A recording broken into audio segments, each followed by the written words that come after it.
I'm gay. I grew up feeling like it was really hard to find my people. Spent a long time obsessed with work, numbing my loneliness, and moved to a bunch of hippie communes a couple of years ago after I got divorced and realized that there are other ways that you can structure society where it's easier to get connected to people. I had this hypothesis like, oh, what if we can build infrastructure to help us more easily connect with each other? That's one of the reasons why I built Gather. Gather is a virtual space where everyone is receptive to connection. It's really simple. It's just essentially like a map where you can see what people and who wants to meet up. I have a vision of what communes are. And it's not necessarily, Cult. yeah, it's not necessarily a positive one. How long did you spend living there, and what was so good about it? That's a big philosophy of communal living. We are making these decisions together. People's value isn't based on their status or how much money they make. Is there a risk that they become toxic? Like, do they turn bad? Yeah, because when you live with people, you have to deal with people. Individualistic world, people are like, oh, I'm so lonely, I never see people.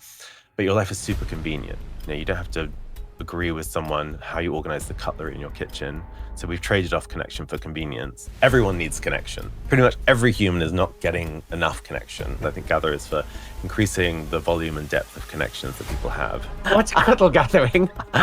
So I love physical touch. So I was like, I'm gonna arrange a cuddle gathering where we just lay in a cuddle puddle. Cuddle puddle. Big vision. We want to have helped 10 million people make a new friend. We're very excited to partner with you on that. Yeah, me too. With Friend of Dorothy, we want to give back to the community. And our plan is to give £100,000 to create in real life events. What showed you that this is the most important thing to focus on? I guess it came from our own pain. We want to create some experiences which is for everyone, like very, very inclusive.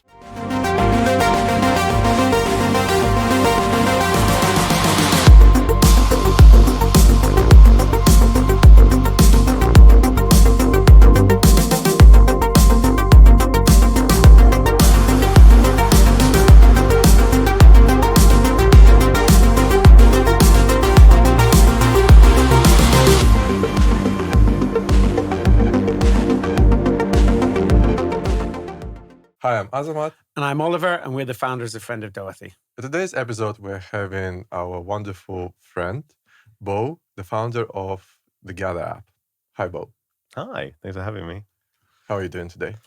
I'm feeling good. Yeah, let's talk about loneliness in the queer community. Beautiful. Let's get it there. Deep for 10 o'clock in the morning, isn't it? You are the biggest representative for gay community. Tell us a little bit about yourself. So I have been working on the Gather app for the last few months. But how I got there, I'm gay. I grew up feeling like it was really hard to find my people. I spent a long time obsessed with work, sort of numbing my loneliness, and moved to a bunch of hippie communes a couple of years ago after I got divorced and realized that there are other ways that you can structure society where it's easier to get connected to people. Like most people, see their friends once a week. They're trapped in their apartment or they're at work. And I moved to a commune and I was seeing people 5 times a day. Yeah. And it felt so much better. So I sort of had this hypothesis like, oh, what if we can build infrastructure to help us more easily connect with each other? And that's what I've been focused on recently, trying to not do something more meaningful and not work for the man. So for our listeners and viewers who never heard of Gather app, what is it? Gather is a virtual space where everyone is receptive to connection. It's really simple. It's just essentially like a map where you can see what people and who wants to meet up and group chats so you can coordinate. So the idea behind Gather stemmed from your time living in the commune? Yeah. Yeah. Tell us a little bit more. In my mind, I have a vision of what communes are. And it's not necessarily, Cult. Yeah, it's not necessarily a positive one. However, that doesn't correspond with what I've seen on your Instagram, which makes it look amazing. So firstly, how long did you spend living there and what was so good about it? So yeah, commune, there's a lot of stigma around it, right? But it's essentially communal living. So I lived with my husband in a big house in Oakland and it was just the two of us. And I was like, starved of connection. And then I moved to the woods with 12 people in a forest. There was like 3 different buildings. We weren't sort of, sharing our income and disconnecting from modern society. It was essentially just roommates, but where you have an intention to actually connect with each other. Like rather than being roommates where you sort of don't really want to be friends. Mhm. We would intentionally come together a few times a week and support each other and make meals together, kind of like a family. I think a lot of people in the queer community maybe aren't going to have kids. And so we have the option to choose our family.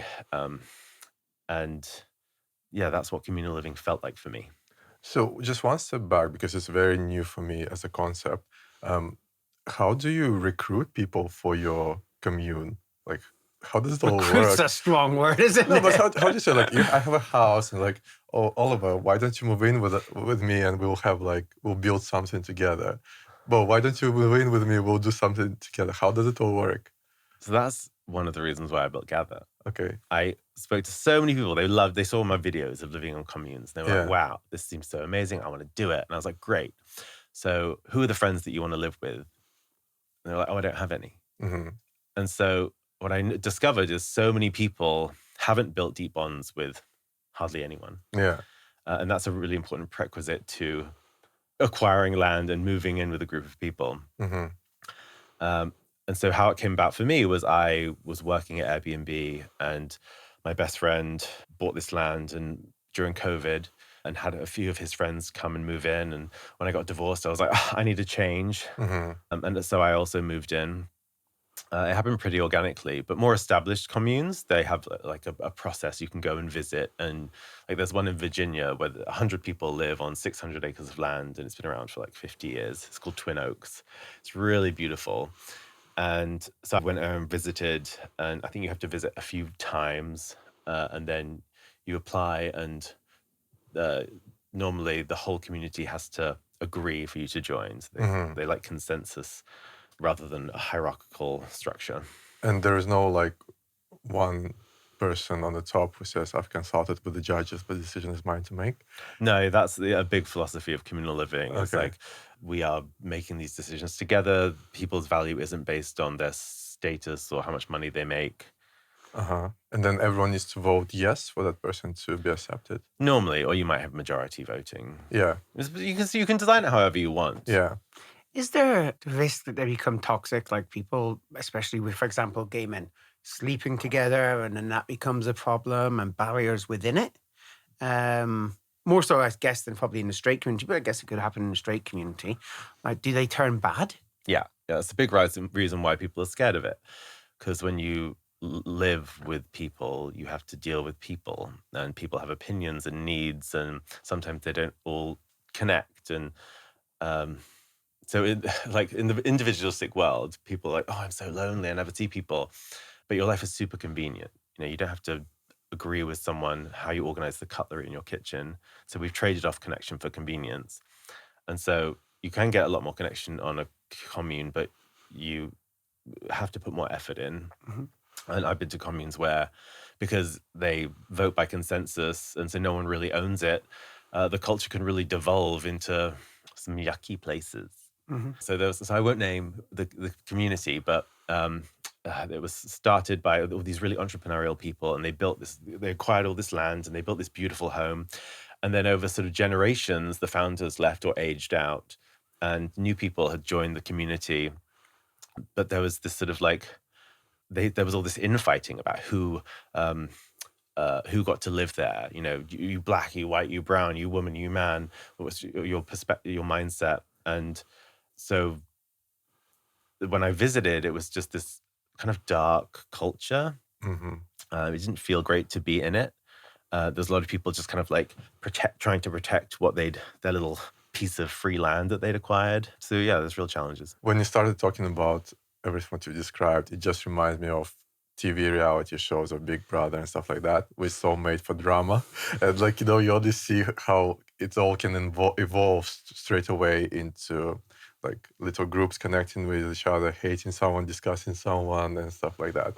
Yeah. And we've lost the experience of dealing with that in the Western world. This is why I think there's so much divisiveness in politics, or people hating people with different points of views. Because if you don't spend time around other people, your social anxiety dramatically increases.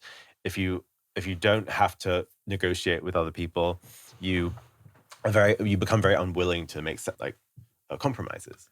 or have compassion for Yeah. others. And so I see like communal living and gather as this movement to help us relearn those muscles, so we can have a world where people listen to each other and are kind to each other, Yeah. respect each other rather than just ignore each other.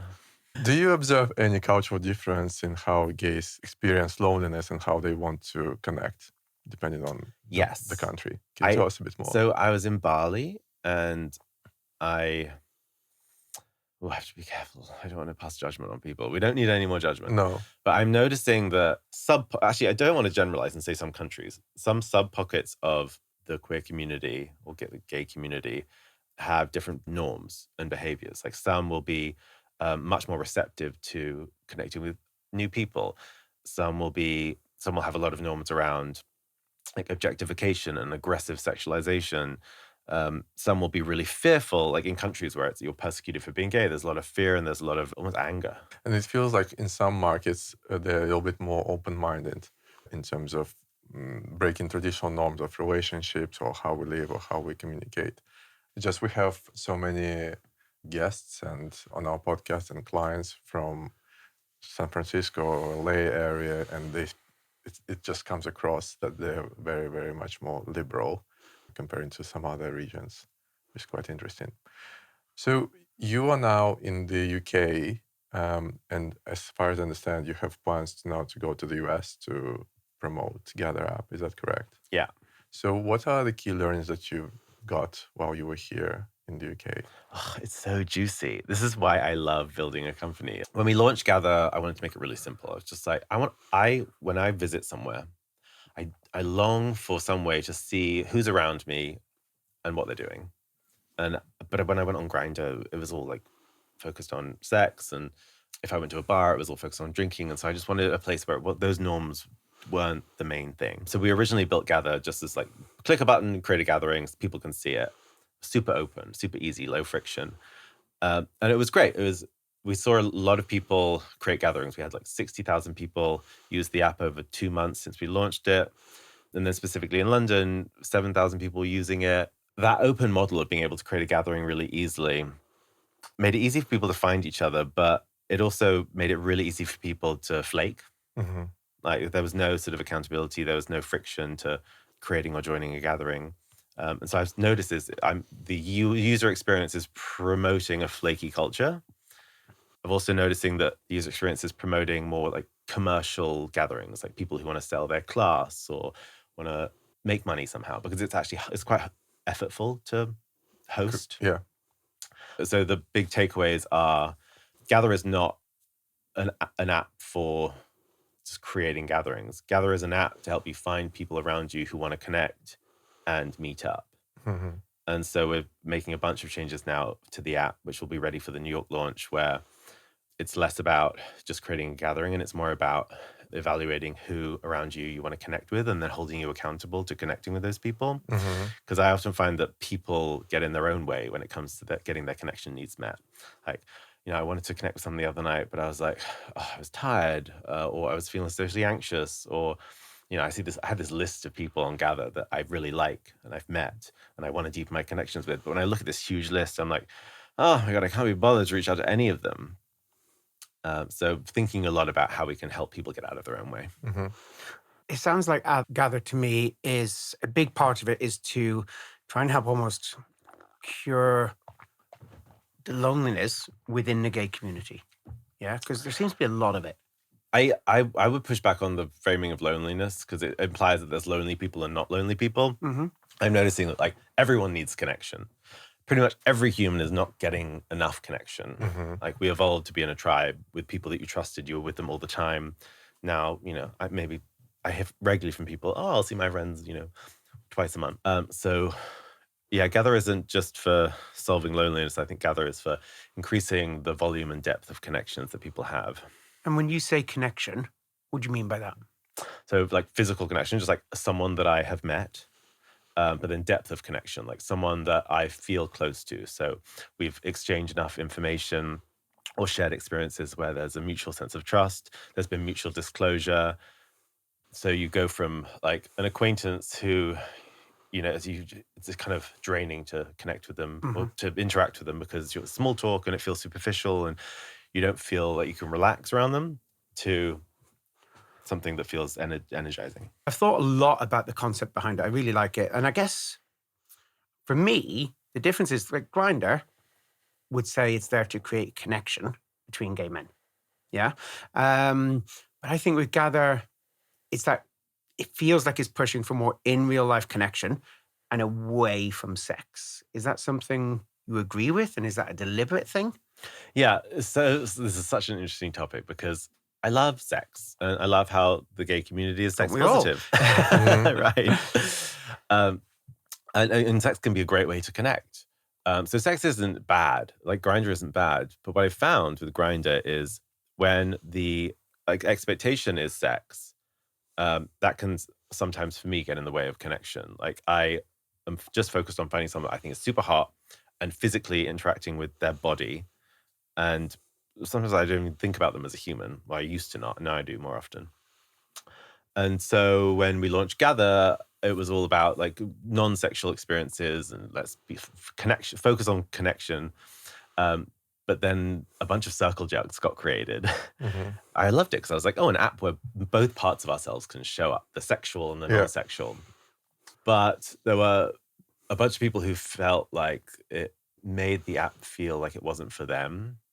And I realized that because we have this like really deeply entrenched behavior from hookup apps of using an app to get sexual gratification and not really care about connection, I realized that like we have to like really strongly set the expectation on Gather that like you come here to connect with the human, to listen to them, to hear their stories, to share an experience with them, not just to objectify their body. So we don't allow you to post sexual gatherings publicly anymore. You can do them privately though.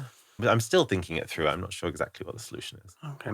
And do you think in real life events or connections, gatherings are more important than hookups? No. I think both. Everyone wants both. I want both. And sex is a very strong motivator. Like the other night, I was like, oh God, I really want connection. Actually, no, I just want like to hook up. I just want a dopamine hit. Oh, I'm just going to scroll. I have a theory that, hookup culture has become so popular within the gay community, but actually a lot of people it's not a hookup they want. It's actually in real life connection. When we spoke with experts, what they were saying to us is people are using hookups to fulfill a need that they have for, let's call them gatherings, but in real life, which is why I love Gather as an app. I think it's so much more complex. And I love the fact that people get to build whatever they want. There's so much diversity on there. What you just said about like the learnings from people, I'm noticing that we have a lot of people in recovery gravitating together because when you're going through a big life transition, you need a new way to build your community. We've asked our experts from last episode, what are the first 2-3 steps that anyone can do if they want to stop chemsex? And they said, well, first delete Grindr, and second delete all of the contacts that you ever had sex with, your dealer, any partner, anyone, or change your phone number, right? But then the biggest issue that we've realized at the last episode but then you really need to build new habits of what you're going to do when you have urges to meet new people, right? Because you had your previous patterns of how you do stuff. And we said that, well, having an app like Gather is fantastic tool because then you can find the in-person events. So you don't have to search yourself with Google what's going on, but in one place there is something where you can go and it's nearby. You start building your new self by trying to have in-person connections, and Gather could be a tool for people like that. Yeah, I was with 2 people last night who are in crystal meth recovery. One of them who I met on Gather, and actually I've met a bunch of people in recovery on Gather. And I've experienced this as myself. Like I've had a lot of addiction challenges. I fall in and out of addiction. And I kept falling back in because the place that I could get connection was the bars and the clubs and the hookup apps where all of these norms are around consuming substances. And so, yes, please come use Gather as an alternative way for you to not fall back relapse. Good. So can you tell me the Gather apps, the events that have been created so far, some of your favorites, maybe your top 3 favorite, that you maybe weren't expecting? Not circle jerks. Other than that. I've been loving the board game gatherings. Like, it's so nerdy and it's so like engaging, and the vibe is just so chill. And there's like different genders and races, and it was a really good one in East London, Board Games East. I think so where I met one of my favorite people on Gather was pre-Christmas Eve, and it was like 4 of us who just didn't have anything to do pre-Christmas Eve, and we went to a Wetherspoons in the middle of London, but it was just like the most like unhinged adventure that we had around London. So it's less about the actual activity, I'm realizing. Like, the activity I could give or take, it's about the people who I connect with at the thing. I remember Pablo, who came to a Cuddle gathering that I hosted, and he reminded me of like Patsy from Ab Fab. He was so fabulous, and I just keep reaching out to him. What's a Cuddle gathering? So I love physical touch, and I just don't get enough of it. So I was like, I'm going to arrange a Cuddle gathering where we just lay in a cuddle puddle. Cuddle Puddle. Wording gets better. How many people go to the Cuddle Puddle? It was like 10 people. Oh, no, actually, maybe that one was like 20. We just laid some pillows out. We had couches, and people walk in and they're a little bit awkward and nervous at first. Yeah. But I'm like, okay, let's start cuddling. And you're like... And it's not sexual. It's just like, you just lay on someone, maybe 3 people lay next to each other. And I love it because it recharges me. Like, there's a bunch of science that shows that when you get physical touch, it regulates your nervous system. Yeah. But most physical touch comes from romantic connections. Yeah. And I'm like, why? I get pushback on this all the time. People are horrified that I'm cuddling strangers. Yeah. I mean, hey, if everybody is happy and it makes people feel good, go for it. This is what I want. I want us to be able to like design whatever gathering you want. If you don't want to sit at the bar and talk and drink, like maybe it's cuddling, maybe it's walking through the forest, maybe it's building stuff out of clay in a mud pit. We often ask our guests, because we're very interested in different cultures, and one question that's come up quite a few times is approaching people in bars, and the difference between here and the US. And people in the US are totally fine to do that. So I think, I imagine Cuddle Puddles in America might go down really well. But I just imagine British people being they're probably the ones that give you the pushback on it, yes? I hate approaching people in bars. It's always so uncomfortable, right? It triggers the cortisol response, because normally when you meet a huge group of strangers, like prehistoric times, they were enemies and they were going to kill you. And so I think no one likes that. And in no country have I ever been to where it's easier to approach strangers at bars. So instead of trying to figure out who is receptive to connection and having an awkward approach, like, you can just post on an app called Gather, and then people can opt in. People can say, oh, I'm receptive to connection right now. I'm interested in this thing you're doing. That for me is so much more comfortable. Yeah. Wow, interesting. And then, so you give the command, now everyone cuddles. And then you said, now we're done. Get off me, don't touch me. It's kind of like our knowledge. And everyone goes, exactly. And then everyone goes and wash hands. Yeah, so Priya Parker wrote this book, The Art of the Gathering, which is really instructive. She says, like, don't be afraid to host and like have a point of view. Like, people will always terrified of telling their guests what to do. And so everyone will just arrive and then mill around, and everyone kind of has maybe a fun time or not. But what if you like have a really specific intention for the gathering? Maybe it's like, we're gonna stare into each other's eyes and touch each other's elbows. And like, people arrive, and then you like sit down and people start doing that. When you have a really disputable purpose of a gathering, like a very specific one, people can choose, like, say, oh, I want to do that or not. And when you facilitate something specific, it takes away a lot of the ambiguity of people figuring out how to connect with each other. They just like have a very clear ritual to engage with each other. And so people actually really welcome it, and it makes it so much easier for people to build that initial trust, because they sort of have a preset way of interacting. I think that's why when you mentioned the board game one, It sounded so appealing to me because it takes the stress out of, well, what are we going to talk about? What are we going to do? Like by having that thing that's almost in the middle that everybody can focus on and sort of brings you together, I just think for me, that's the sort of gatherings that I would be interested in. Yeah. So in your vision of where you want to take Gather, can you maybe share with us, like in 2 years' time, what would be ideal version of Gather? So big vision, or mission, we want to have helped 10 million people make a new friend. Mm-hmm. And so we need to be like spreading around the globe. At the moment, we're focusing on London. I want to be in thousands of cities all around the world with high enough density that you can go on the app and you can find people near you who are interested in similar things to you, who are available when you want to meet. And so Gather becomes this engine for people to find connections and deepen those connections. Mm-hmm. So you imagine like someone moves to a city and instead of spending 2 years trying to build a friend group, they use Gather to build that friend group in 2 months. Just like accelerates the whole process. Yeah. Oh, that totally makes sense. I love what you said about make a new friend. I think that, especially when you go to big cities, will be probably one of the reasons it will succeed, because it can be very difficult when you move to big cities. And how do you take it from gatherings to people making long-term friends? So the most effective way to build a friendship is seeing the person more often. Like it's easy to become friends with someone if you like are at university with them, for example. So we're experimenting with reoccurring gatherings, like encouraging people to set up a weekly ritual. And then all the people that you've met on Gather, you just have an open invitation for them to join that. Or we're thinking about on Duolingo, you can set up a streak with like you're learning.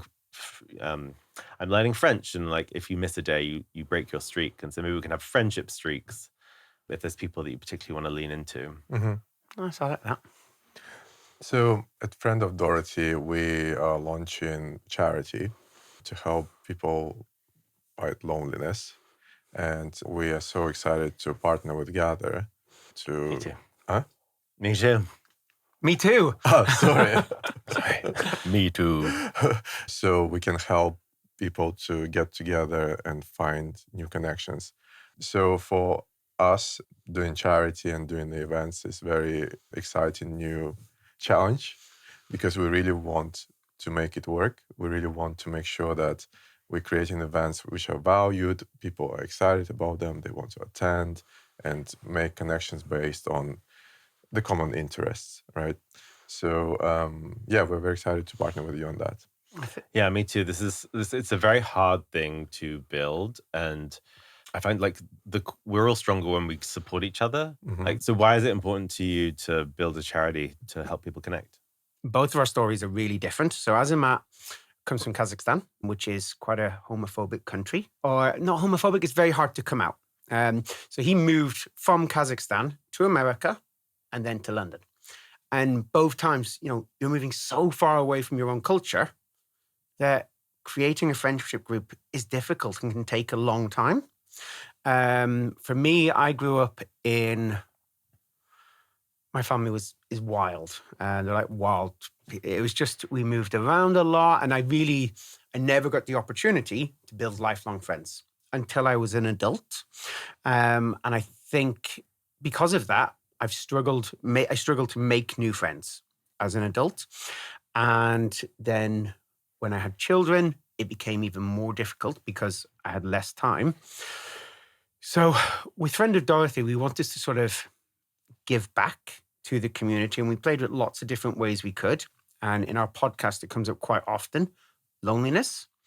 So we're creating a charity, which is called Toto, Together Online, Together Offline, powered by Friend of Dorothy. And our plan is to give £100,000 to create in real life events. And we're starting here in London, and we've got a string of events already about to go in the Gather app. They'll probably be in there by the time this podcast goes out. And they are heavily subsidized by us, because, that can be something that can be a barrier for people. The financial side of it, especially, but also just, as you've said, the thing of making the event and going to it. If somebody is giving it to you and saying, hey, come along and join, that's easier. We are building this Friend of Dorothy empire literally based on our own challenges in life. So we built supplements business because we were trying to figure out, okay, supplements, where to start if I want to start supplements. We're building pharmacy because, again, for our own needs, like hair loss. Do I have an issue now or shall I try something? So things like that. And I think when it came to events, that's where we believe we based it, again, on our own experiences. So Oliver and I got divorced. And again, you kind of, when you go through the divorce process, you kind of lose friends. You not only lose your partner as a best friend, but just in general, you lose friends from both sides.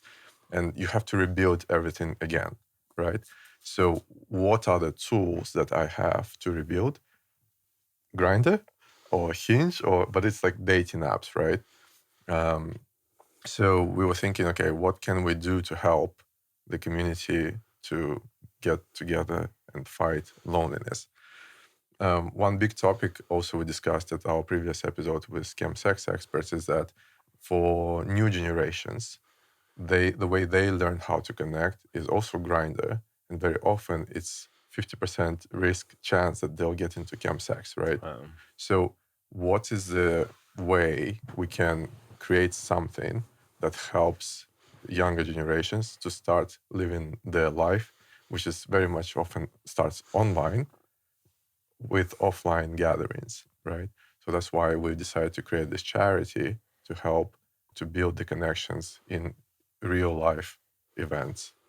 And what's your vision? Like, what do you want the impact to be over the next few years? So first of all, we're starting in London and we're doing a small sample of events. But we would like to have 100 in real life events in the UK every single week. Small micro events that people can go to that they don't need to think about. They don't need to worry that they're not going to know anyone. And exactly the same as you, that they can make friends. And starting in London, then we're already in talks at different places in the UK to do events there. And then we'd like to take it to the US. We're very lucky. Like, our customers love our brand, being part of the community. We have access to so many gay people because of our influencers that we work with who are also part of our community. And we're just like, well, to grow something where we can help people feel more connected and it not be about sex and hookups. Yeah. How did you choose loneliness as the problem that you wanted to solve? Like, were there other contenders? Like, what showed you that this is the most important thing to focus on? I guess it came from our own pain, Mm. because yes, we after our divorce, we've built Friend of Dorothy 6 months after. But again, it takes a long time of recovery from the divorce. So that's when we feel like, okay, this is something that we are struggling. And if we are struggling and we are talking to our guests on the podcast and to our clients, that's a big topic. So I guess loneliness in general is a big topic for anyone around the world now, including straight community. But for gay community, it's a little bit, I think, there's extra layer of challenges because of so many things, but also there is a shortcut, which is, for example, Grindr chemsex, to get away from the pain, right? So if there is a niche, what can we do to help? So we were observing now our community, gay community, especially in London, is ready for change. There are so many interesting initiatives which we observe happening. They're mostly focusing on fitness world. Like there's Gains, like a running club for gays in London, or there's Tribes, also very much fitness focused, which is wonderful. And they are getting popular. We see that, observe that on social media. This is fantastic start. But we observe that it's not for everyone. It's not that inclusive in terms of not everyone wants to do fitness stuff, right? We want some gatherings where we can do something different. So we believe that, yes, it's wonderful and fitness is always great. We are a wellness company. Of course, we support fitness. But also we want to create some experiences which is for everyone, like very, very inclusive. That's why we are really aligned with you in terms of what you're doing, and the whole idea, vision is very aligned with us. Yeah.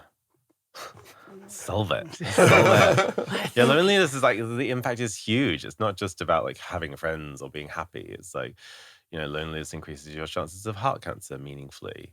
And like it creates a culture in the world where people just can't collaborate. It makes us weaker as humans. That's an interesting word when you say it makes us weaker, because I think people look at it and saying you're lonely as a weakness and as a negative thing. But actually, I think to come out and say that you're lonely is quite a strong thing to do, to be able to identify that in yourself.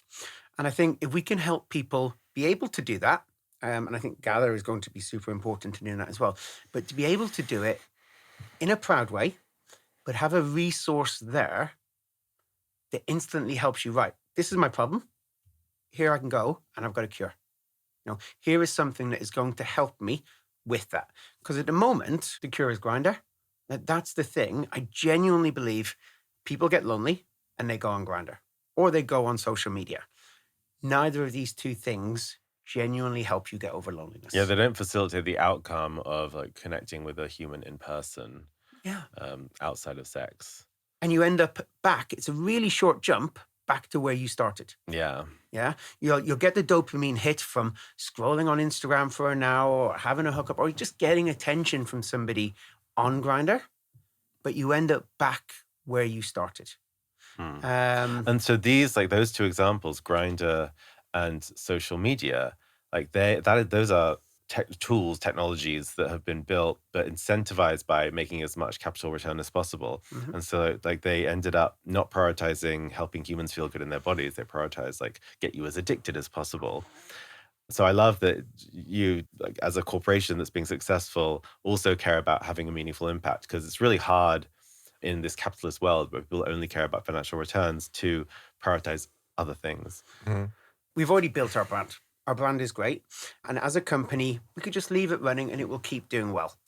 But now we're moving into things where it's all about helping, like the pharmacy. Like in the UK, there's never been a pharmacy that's dedicated just to gay men. That, for me, people struggling with libido issues, to go to your local pharmacist and say that, or your local doctor, especially outside of London, can be a really difficult thing. Like Friend of Dorothy, it gives us a tool that we can help people. And I think that's a big part of our mission is, first of all, we're going to do the pharmacy, then the charity, and then what other things that we can do. They don't have to make us money, but what other things that we do that will genuinely help people be happier? And when I say people, I mean gay men, because there's lots of resources for other people. But I think with gay men, we often get forgotten, especially if you don't have a perfect body. And, going to, I can't go and do a handstands class with people with six packs. I wouldn't feel comfortable doing that. So yeah, creating something where it's inclusive is really important to us. And so we've got a lot of spaces that don't feel inclusive, right? Like the club. Like when I go to the club, like, I mean, people are younger than me now, but like it's this space where a lot of people don't feel comfortable if they don't have muscles. So I'm noticing there's like this, there's a bit of a culture issue in the queer community. Do you see ways that we can help address that? 100%. Yeah. So the problem is most of the clubs, etc., that are created focus on that. Like, it's really simple. All we have to do is create other things that are inclusive. And I think that's where Gather comes in. Like Gather, to me, I think will be massive because it does exactly that. It takes away from events being hosted or that the dominant gay things being drinking or drugs or the gym, because they're the dominant three things available to us.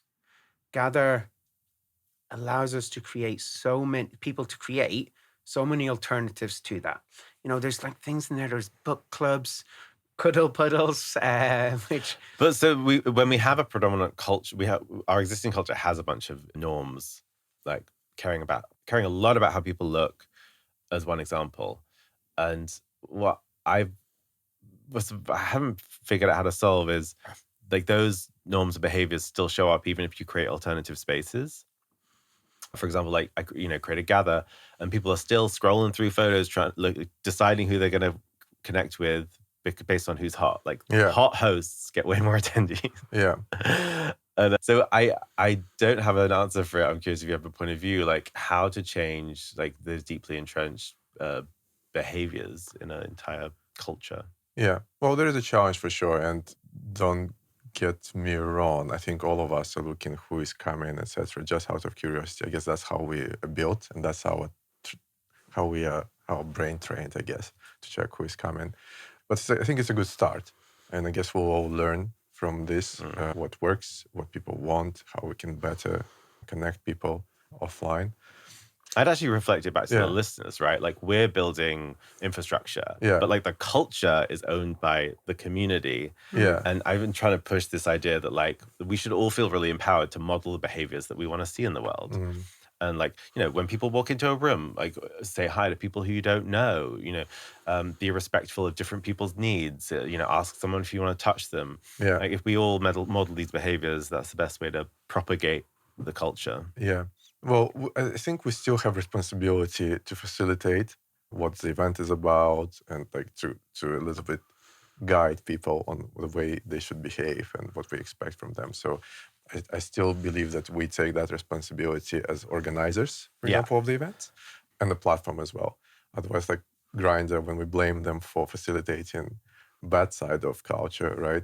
And they say, oh, it's not our responsibility, it's your community responsibility. I think it's a bit of both, right? Because I think really trying to get people away from this consumer mindset, like I'm going to sit here and you're going to solve my community problem and solve my loneliness. I'm going to consume this product that you're going to deliver to me, and shift it to like, how can I co-create the solution with the other people around me, with these platforms? Because if we sit and wait for it to be solved for us, it's not going to work. Yeah, I agree. One more thing about Gather, what really excites us is that, well, I don't know whether you've heard or not from like Diary of CEO or something, or some podcast like that. Some of his guests who are talking about AI and the revolution that is coming is that in a couple of years, because the world was going to change with AI, so many people will be just sitting home and just doing nothing. They will just have a minimum income. And that's where event companies, event apps would be crucial. And that's why he said that so many millionaires and billionaires are now investing in event companies, like those who organize concerts or like festivals, etc., because they believe that they need to invest now, because in 2, 3, 5 years, these companies would be in extremely high demand. That's why I think what you are building is very crucial as well for gay community. Like, what can they create then? Would that be yoga in your local area, right? Because it will be very local, like the things you want to do, like, I know, in 20, 30 minutes distance around you. And in Gather app, you have a map, which actually makes it so much easier to find events near you. Yeah, it's nice to hear you say this, because I've been hearing like, oh, investors just want to invest in AI, but my hypothesis is that AI is going to create all of these other needs, like humans connecting with other humans. But we are fundraising, so if anyone wants to invest, that would be great. Bootstrapping is a lot of energy. Oh, we know. I have a question. Why is this mission really important to you? It's just been so fundamental to my human experience. Like, I remember being a 16-year-old, not having any friends on the playground. Like, no, I didn't feel like anyone was like me. I felt unlovable. And then I did find community in my 20s. I found all the gay boys on Fire Island with the washboard abs. And I was like, whoa! And that was really fun. But it was just like a bunch of traumatized gay boys objectifying the shit out of each other, trying to fill this like valid like hole of not enoughness. Yeah. And I felt it in myself as well, this like constantly trying to fill this void, or another hookup, or I'll get a boyfriend in addition to my husband, like a better job. And so, and once you failed all of that, his hole still wasn't full. His hole still wasn't full. You decided to create Gather. It all. No, I feel I got it. I was like, I've got this big $1 million house in Oakland with my husband and my boyfriend and my 2 cars and dogs and the job, and I felt lonely. I remember looking on Google Maps, being like, oh, where can I meet gay people in Oakland? And there was a gay bar, and I was like, ugh, the idea of going to a gay bar was so unappealing. So I just like crack open a box of wine and get on TikTok. And so I did that life didn't feel good. The life that I'd been taught to build by society.